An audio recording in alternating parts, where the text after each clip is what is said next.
Hello, everybody. Welcome to the first member session, or should we call technical chat of the off season, 2025 summer. And tonight we're going to talk about the benefit of cross training.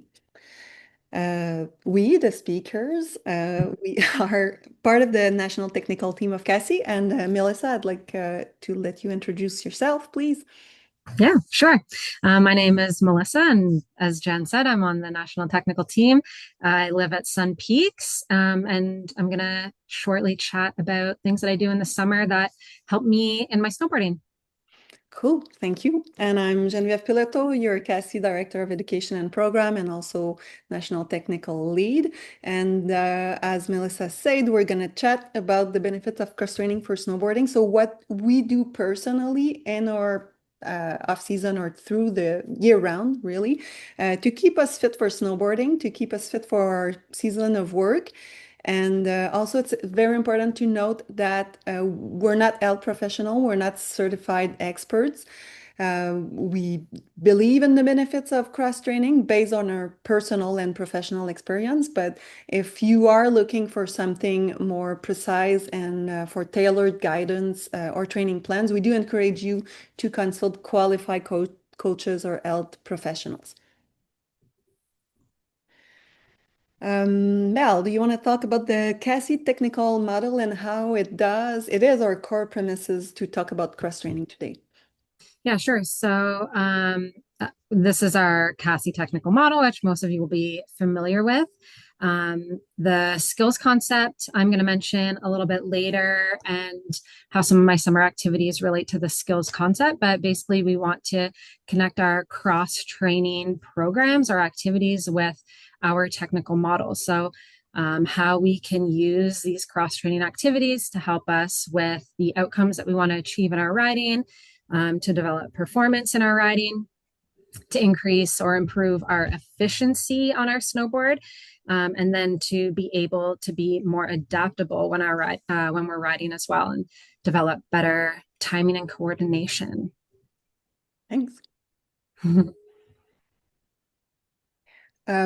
One of the pedagogic tool that we're using when we're training or teaching as CASI evaluators or CASI instructor, and you for sure have heard this acronym TTPPE before, and it stands for tactical technique physical. Oh my God. Physical, psychological, environment, and equipment. And the PP in this acronym stands for physical and psychological. And this is kind of a direct link for us to training, whether it's physical or mental preparation. We do encourage our students or candidates attending courses to train for physical preparation and mental preparation. For example, if you're thinking about the exams at the higher level, that's becoming like a no-brainer. You have to train that to go through this. This can be stressful. So the more you train, the better you prepare. And this is actually going to be the topic of another of our member session, the next one in August. Stay tuned for that. But yeah, so physical and psychological in the TTPPE acronym that we use to set tolerance at all levels, but also when we teach students, when you're analyzing students, you will look at these key factors that do influence the performance of snowboarding. So these are something that we keep in mind or practice. So we're going to get into the meat of the subject, and we'll talk about how can cross-training help us with the psychological and physical aspect of our sport. This is the questions Mel and myself are asking ourselves tonight. And first, before getting a little deeper into it, we thought that it would be really good to define what is cross-training and what is fitness as well. So cross-training is the practice of using different physical activities to improve overall performance in a primary sport, which is, in this case, snowboarding. And so for snowboarding, cross-training can help you build strength, endurance, and coordination. It can also help you in preventing injuries by training supporting muscles and movement patterns. Cross training can promote mental resilience, increase adaptability in your practice, in your sport, and it can help maintain motivation and confidence to challenge and variety and skill transfer. Of course, you could argue that fitness and training fitness would accomplish a lot of it as well, but it's a different strategy. Mel, do you want to talk about fitness a little bit more? Yeah, sure. So, fitness is a general term that refers to one's overall physical health and condition. So, for example, snowboarding uses a lot of our lower body. So, it can strengthen our lower body just through participating in that sport alone. Training your upper body outside of snowboarding is a great way to improve your overall fitness or general health. But if we're thinking about cross training to improve our snowboarding, then there are other benefits as well, other than just the overall health benefits that you get from fitness. So some of those benefits associated with being fit are cardiovascular endurance, strength, flexibility, mobility, and body composition. So the goal is to improve or maintain physical health and well-being, generally speaking. Yeah, and cross training and fitness go together. Like you can be fit by cross training and you can cross train and become fit. That's actually what I said.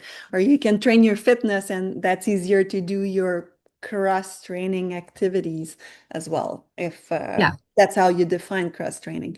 So something that I really like in talking about cross training is that versus fitness is that fitness alone gives you the engine and cross training fine tunes it for the mountain. Um, Fitness is the state of being physically healthy, while cross training is a method or strategy to enhance performance in a specific discipline by addressing weaknesses, supporting recovery, and building complementary abilities. Again, we could argue that fitness do the same. You can address weaknesses and support recovery and build complementary abilities by doing fitness, of course.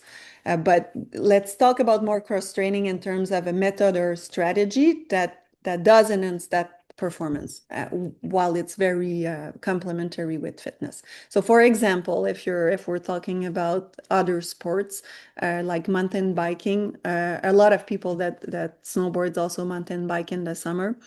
I think I can make this generality. I do assume it.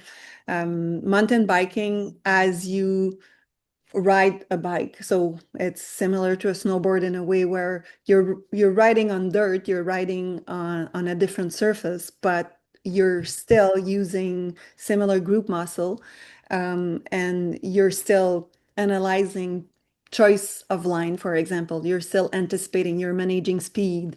If you're thinking about rides like that have a lot of bank turns or rollers. This is very similar to the practice of snowboarding. So these are only example. This is not an exhaustive list, of course, but you can draw parallels from a lot of sports, and depending of what is your focus, you can use these sports to train some of the areas you want to train for your snowboarding. And I think that's really the biggest benefits we're talking about here about cross training. Um, so you might be strong and fit, but maybe you'll lack the coordination, the balance, or the psychological resilience that snowboarding demands. And so some of these skills can be trained through other sport, like skateboarding, for example, is the first that comes in mind for me when we think about resilience. Because if I look at the skateboarders that I know going and practicing their tricks over and over again until they finally land it and nail it and keep it forever. That's a lot. That takes a lot of resilience. And it's like that in a lot of other sports and practices in fitness. So yeah, a fit person might be able to practice sports, to hike run, to lift weights with ease, but that doesn't automatically mean that they have the balance, the edge control, or the coordination that they would need for snowboarding. Anything you want to add on that slide, Mel? Sure, I'll just elaborate on my example from the fitness slide. While training upper body muscles can contribute to your overall well-being, the way it is relevant to cross training is that it can create physical resilience, for example. So, injury prevention. I know a lot of people that injure muscles in their arms, especially their shoulders from snowboarding, snowboard crashes. So, strengthening the muscles around those joints can allow you to be more resilient and protect your body, prevent injuries when you're snowboarding. And that's going to give your season and probably your lifetime participation in the sport longevity as well. So, based on some of the points for the benefits of cross training in the previous slide, then strength training is a really, really great one. Yeah, definitely. And you will talk about it a little bit later in this presentation or this technical chat, I should say, about how you do fitness, right? Sure, yeah. Yes.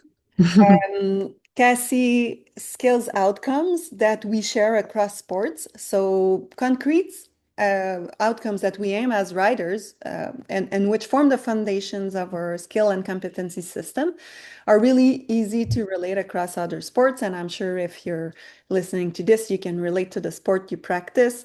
There's tons of example out there, but we choose these one, for example, as parameters, outcomes that we're aiming for when we're practicing snowboarding. These are analyzed and improved and worked on and presented through our technical skills and core and advanced competencies that we use in CASI when we teach courses or teach snowboarding. So we're looking for, at different levels, we're looking to always develop power, speed, flow, airs, finesse, precision. And these are specific outcomes, but they're really valid for other sports. Like if we take the example of mountain biking or skiing or even climbing, kite surfing, any other sports that you practice, you'll require to develop more power, more speed. Like every time you're pushing your practice, these outcomes are going to be in your mind in terms of getting better at your sport and just more comfortable overall. So now we will be sharing some of our insights and of how cross training has supported our practice of snowboarding, Mel and myself. And just again to remind you, if you remember at the start of this presentation, we're not specialists in the subject. We're just sharing our personal experience with cross training and fitness. Yeah. So my main two cross training activities are mountain biking and strength training or weightlifting. Mountain biking, I agree with Jen. I know a lot of snowboarders who participate in mountain biking, and I think that the similarities are numerous. One way that I like to think about how mountain biking benefits my snowboarding practice in the winter is through this skills concept. I think that with our skills concept, there are a lot of very, very strong similarities to the sport of mountain biking. So if we just use a couple as an example, position and balance, very relevant in mountain biking as well. The movements are often different because it's a different equipment. You're traveling forward as opposed to sideways, but that ability to have mobility, to be constantly moving on your bike in order to remain balanced, finding more stability through a change in position. Those are all concepts that are very similar in both sports. So you can develop your understanding of the skills concept that we use in CASI through mountain biking, rotation or pivot, rotational movements in order to turn your bike. Again, the movements are going to probably be slightly different, but the parts of your body you're making them from might be similar. So rotating the hips and the knees through a turn in order to guide the bike, just like you would on your snowboard. And I really think it helps to deepen the understanding of the skills concept and the application, the different applications of the skills concept, even in the summer, even when you're not on your snowboard. So that's one of the ways that I find mountain biking to be really beneficial to my snowboarding. Gym and fitness, I already mentioned a couple of those benefits. A few points down, the ability to create physical resilience and injury prevention. Going back to the top, I know in winter we talk a lot about activating certain muscles. So I think one that people are probably very familiar with is trying to engage the hamstrings or muscles in the posterior chain on heel side turns. If you don't know how to do that or what it feels like when you're doing that, it might be quite challenging. So Mhm. becoming more familiar with different muscle groups, how to engage them, how to use them, how to strengthen them. That's a really, really big benefit of strength training or weight training. Strengthen underused muscles. So maybe your hamstrings or your glutes are weak, you're more quad dominant, or vice versa. It's great to strengthen whatever the opposite muscle group is that you are naturally feeling being used in your snowboarding. That can improve your overall riding through stronger leg muscles all around. But again, it's probably a great way to prevent injury in the future or strains.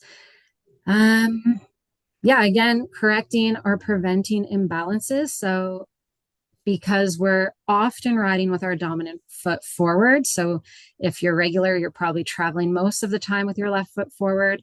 I find that after years and years of doing that, especially if I'm riding a lot of challenging terrain with greater impacts, I do feel soreness in kind of one side of my body more than the other. So, doing unilateral exercises in the gym, strengthening your core, can be a really great way to prevent, or I suppose, kind of bulletproof your body and create some longevity in your snowboarding career. We talk, one thing I will mention that's maybe a little specific, but when we talk about strengthening your core, we often think of crunches, for example, but there's many different planes that you can move your body in, which we talk about in our snowboard training. And then getting in the gym and practicing a lot more of, I guess, more movements in a variety of planes is going to help to create that physical resilience, but also teach you how to move through different planes. And that can also be applied to your riding. Yeah. And last thing I'll mention is just the mobility work. Warming up for your workout, stretching at the end. I find that is really beneficial to my snowboarding because if you're in a crash or if you're in an awkward landing, having that good mobility is going to make you be able to ride away from those awkward landings or crashes more easily than if your comfortable range of motion is smaller. Then you're more easily going to find yourself in a compromised position, as opposed to if you're comfortable moving through those big ranges and comfortable in some of those more awkward positions. And Mhm. that's, I think, quite a lot of benefits. So hopefully some people will be interested in looking into a couple of these activities. Yeah, and I think a lot of us can relate to those. I go back to that asymmetrical that you talked about, like how many times we hear that, like even though you'll go to physio or a chiropractor or whoever you're seeing, and you'll see like snowboarders with chat with friends and people in this industry. We all have like a stronger legs and even like a bigger legs, even like the muscle will be built a little bit differently. And like personally, I do feel it when I run. Not so much more now because of the volume of running I've done lately, and that did correct some of these imbalances. But this is definitely something that needs to be taken care of because it's even if you're trying to ride switch 50% of the time, it's Mm, probably not happening 50% yeah. of the time. So there's still a dominance with the front foot. So that's definitely some things that I think a lot of us can relate. And I wanted to ask you a question about if you can give us like an example of what would be for you, Mel, a routine that you do in the gym when you go training or something Yeah. that what's your favorite routine at the moment, maybe? Mm, Thing you want to, if it's not secret. it's not a secret. I pay for my strength training program, so anybody can access it. And I actually, you've mentioned it already, but I do think yeah, like you can find really affordable programs that cater to whatever your interest is. So I really like strength training or powerlifting. So compound lifts like squats, deadlifts, and bench press are my favorite activities. But then I don't just go in and do that. So I'll work some of the more I'll do some more isolation exercises, some of those unilateral exercises, so single leg, single arm exercises to correct imbalances. Um, I, what would be my favorite though? I like a deadlift. I think that's my favorite. And it feels good to lift heavy things. Hmm. So even though it's beneficial as a cross training exercise or activity, if you find a program that you enjoy, then you can find a new sport that you love as well. So Yeah. double win. It doesn't feel only like a training. It's a fun Yeah, to do aside from snowboarding and absolutely. yeah, clears your mind as well. Yeah. Um, and do you usually do like when you go and train to the gym, will you do a full body workout or there's days well you'll do only legs or only arms or how do you typically divide your like week training? There's usually a split of some sort. So it could be like a push day, a pull day, and then a leg day. Sometimes, depending on the goal of the cycle that I'm in, there might be just one compound lift a day. So there'll be a squat day with complementary exercises, a deadlift day with complementary exercises, and so on. Or sometimes it can be a little bit of a full body split. So it changes a lot. And I think that that helps to keep it interesting as well. Yeah, So if wanting you to go back like yeah, it's not the same every time. A lot of the exercises remain the same because that's how you get better at them is by doing them repeatedly. But the combination will change. So that's always an option too if you find you're someone that gets bored at the gym doing the same thing all the time. and would you see yourself not doing any of these trainings before your snowboarding season now that you've been doing it for a few years? Like, how would you feel if you had to not go to the gym because you're forced to not to go for a couple months and then you have to start your season and it's before, how would you feel? Nervous, probably tentative. Like maybe I might be more prone to getting injured. I probably would feel less confident.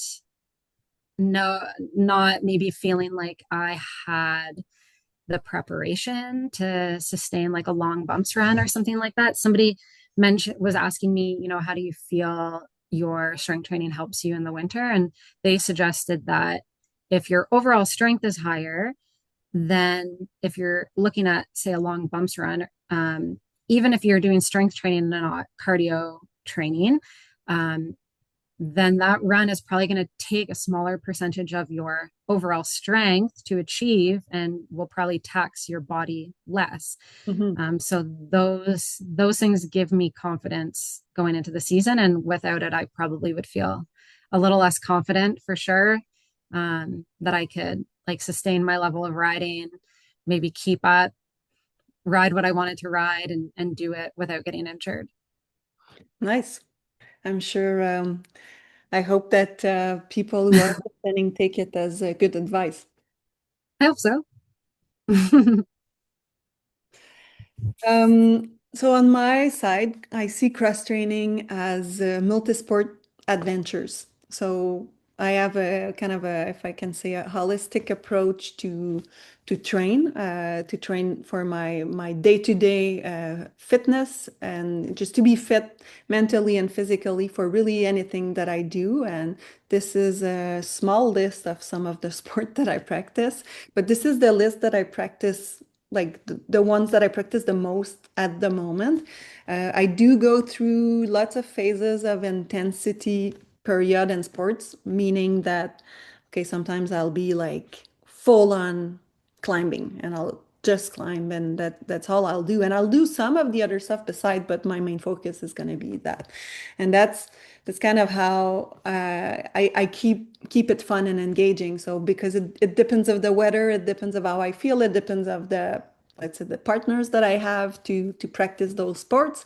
So it's really through phases. And lately, I felt like trail running a lot. I had a challenge that I set for myself, and I've been training for that challenge for the whole year, and I was super excited about it. So I trail run since last August mostly. I've trail run before, and I've always run a little bit in the shoulder season, but always kind of stop a little bit during the winter. So this winter I did run, and it did help me to become stronger, both really, really mentally and physically. Like I felt I was able to take some breaks when I needed. It did help me with my training discipline, with my resting period, know when to rest, know your body a little bit, where sometimes I would, you know, instead of resting, just keep going and do other stuff. But trail running did help uh, myself to train that aspect specifically.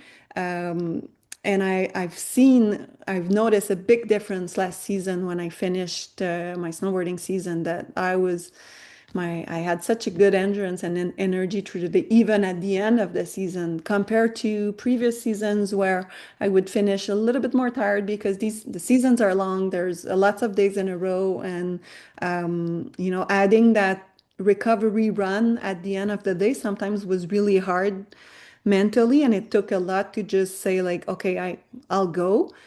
And even if it was short, that did really help me to recover from snowboarding, but also build more strength, build more endurance, and really keep my energy through the whole season. So trail running has helped me, like I said, training some of these parameters, or parallels, if I should say. I think I could draw parallels from any other sports through snowboardings, but this is the list, that what you're seeing here on this slide is the list that I find for me are the most evident from one sport. So it's really personal feeling based on one sport transferring to snowboarding. So trail running would be endurance, resilience, proprioceptions, because obviously you're running on very, very level ground terrain. Energy, nutrition, because that did help me to find what works the best for me when I train, or when I go out for specific type of run, like if I do a long run or a short run or an interval. And that's the same for really the day to day. So what do my body need, and how does it fuels better? So that really did help with that. Training discipline, rest, like I said, self-awareness, big time, and mental clarity, like just clearing up my mind. It's like an active meditation. So that's such a pure practice for me. It's so deep that it kind of connected all the dots together and helped me to see how I can get more comfortable and perform better in what I do.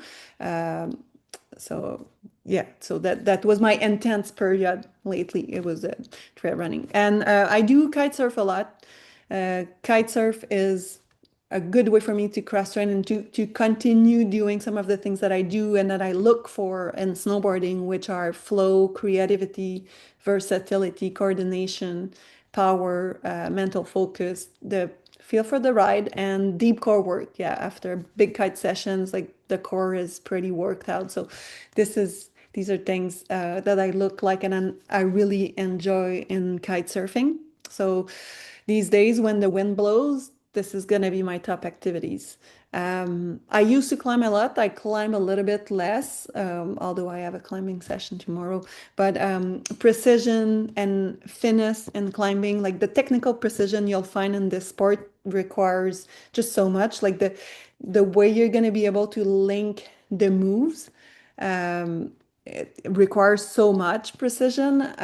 You need to learn these moves, and you need to be, sometimes it's just like a tiny bit, depending of what you're climbing. It's just like a tiny extra move that's going to create an imbalance and that will prevent you to make the move actually. And fear management is a big one in climbing because uh, it's hard. It's a very hard sport, and sometimes it can be scary, and you'll have to deal with vertigo and talk to yourself and remind yourself that, yeah, I'm still hanging on a rope. Like if I fall, the rope is gonna catch me. Like the fall is clean here, no problem. And there's a bunch of things that you can tell yourself to control and manage that fear.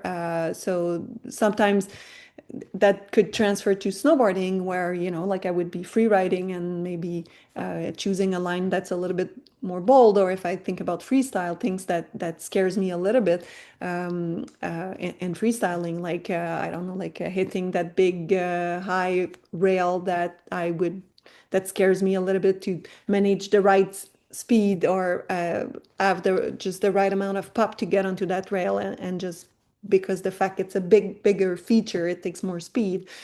So these things are things that I can relate through climbing. Balance, patience, core, upper body strengths, which transfer to snowboarding also after. Um, Agility, flexibility, mindfulness, and humility for sure. Climbing is probably the most humble sport for me, at least in my personal experience, because the rock is really hard, and you can't, if you're going up and you're making the move, and if you don't make the move, well, you're falling and you're going down. So it's uh, it's very direct as feedback. Mountain biking, I'll talk a little bit less about it because we did talk about it previously, but some of these things, like we say, like anticipation, line choice, pressure, speed management, leg power, the use of gravity, like through the bank, for example. And really any other sports that, as you see here, I do a little bit of cross-country skiing, skating in the winter, as well as sometimes I ski as well. So gliding, sliding sports uh, do work, obviously, some of the things that we're using in snowboarding. And because these sports I practice less often, they do allow me to focus on new coordination of new movement, technical precision, and how do my body move differently. Cross-country skiing and skiing are sports that are way more even than snowboarding. Again, I think about the imbalance you were referring to, Mel, and this definitely makes a difference, especially the cross-country skiing for me. That does help through the winter to to work equally or evenly with both side of my body. And again, like skateboarding or really any sports that are standing sideways can relate easily to snowboarding, uh, for sure. So, and skateboarding for me is I do it at a very, very low level, um, but because I find it's very challenging. It takes a lot of, like I said before, resilience, but I'm impressed by skateboarders, and I find it very challenging myself. And the little bit that I take, like every time, I'm like, oh, this is good. This is a new move, or this is a new thing that I can do on my skateboard, or oh, okay, I can go through the pump track like quicker and quicker and just build a little bit more confidence. And that does transfer a lot to snowboarding for sure. Tennis, because I put it there because it's totally different, and I wanted to show that even like a totally different sport can relate to snowboarding in the way that I see it. So in tennis, it's like it would be like golf a little bit for me, but I don't play golf a lot. So tennis works your agility, your timing and coordination, and everything that you need to think of in order to be able to send that tennis ball the other side very efficiently and to place it exactly where you want. Um, these are things that for me also relate to snowboarding because I do work my mind technically to get to meet the goals. So yeah, I think that's it. Mel, do you have questions for me? You want to enter? Yeah, sure. I have one. If you had to choose I know what one of your choices will be, but if you had to choose from this list or from all these activities that you do, um, which ones would you choose? Which do you think would give you the greatest benefit? I don't know, maybe top three. In relation to snowboarding or in Yeah. relation to the fun Oh, as cross training activities, what as do you think cross-training? give you the greatest benefit? Um, hmm. Can I? I'll choose three. Okay. I'll choose trail running, kite surfing, climbing, and mountain biking. The top part. That's four. That's all right. It's hard. It's really hard for me to choose, but I allow it. I would say that these four as the biggest, for me, trail running for me is more similar to fitness because it does allow me to stay very fit. Sure. Um, because it's very different than snowboarding. So for the fitness part, I would pick trail running. Mhm. For the part that is more related to how we mimic ride, like for the ride sport and the ride skills like flow, creativity, versatility, Yeah. anticipation, then I would say kite surfing and mountain biking comes first. Climbing is very different, so I can put it in the fitness category with trail running because climbing, if I climb a lot, I feel very fit and very confident, and this transfer to snowboarding. Mhm. That's a good Yeah, question. I just think mountain biking is so great as a cross training activity. Even if like you've mentioned the coordination several times, and there's hitting a jump on both, like the timing and coordination of that pressure management. Like, are you going to go in the air? Are you going to try to absorb it? Same with like rollers. Are we absorbing them? Are we trying to accelerate? I just think that the application of our skills concept is so present in mountain biking. And that's probably because I'm familiar with mountain biking and No, but I less agree with some of the others. You're totally right. I 100% agree with you. And like you can see here at the bottom of my slide, there was a very interesting article that I read, and I've put the reference on the last slide so you can check it out if you're interested. But one of the quote in this article, it says, "Riding a bike or sliding a snowboard can lift up your soul.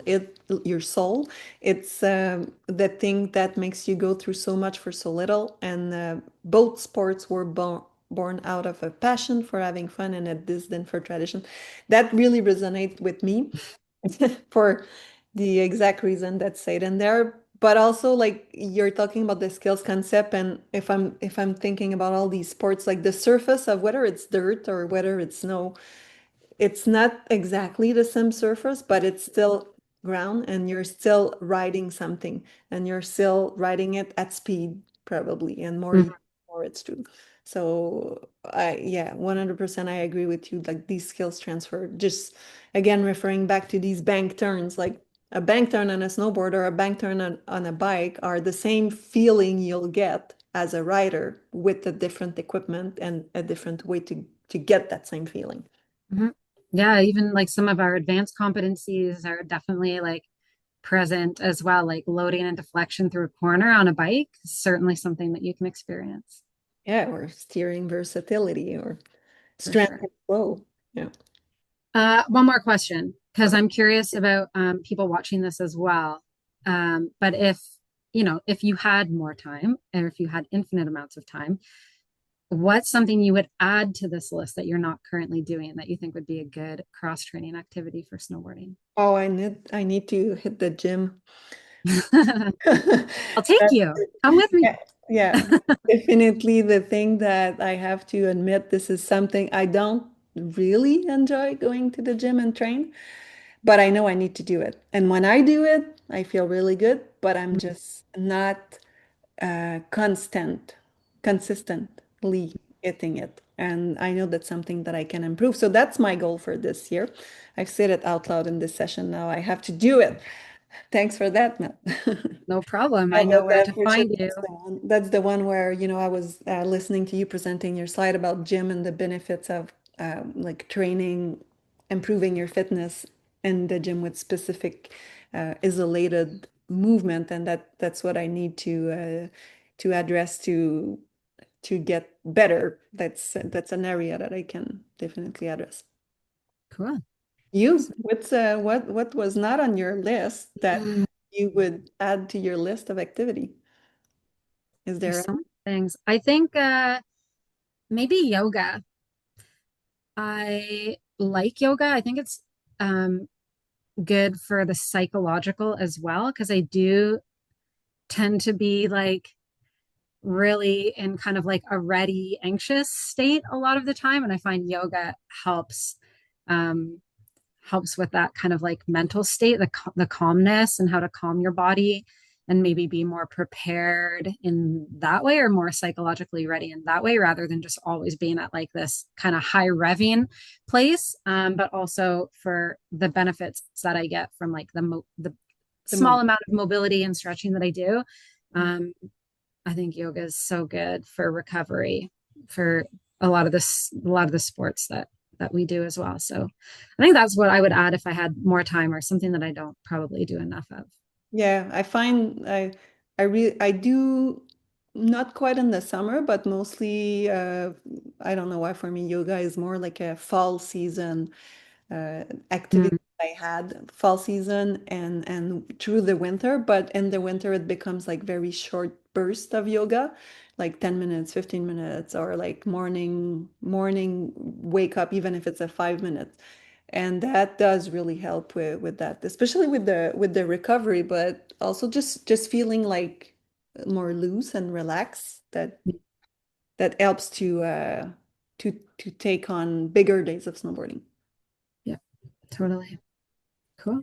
Cool. We got a plan now. Yeah. I'll go and hit the gym and the yoga mat. I'll leave these resources here a little bit while we conclude the session.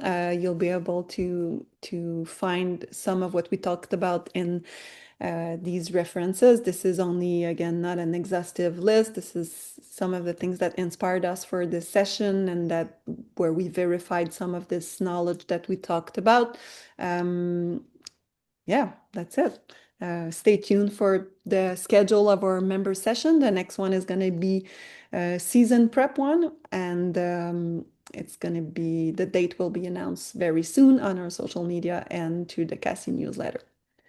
Thanks a lot, Mel, for your time today. I think it was a really good chat, really valuable for our members. I hope you're gonna enjoy riding your bike in the next few days and hitting the gym. Oh yeah, I will. Thanks. Thanks, Jen.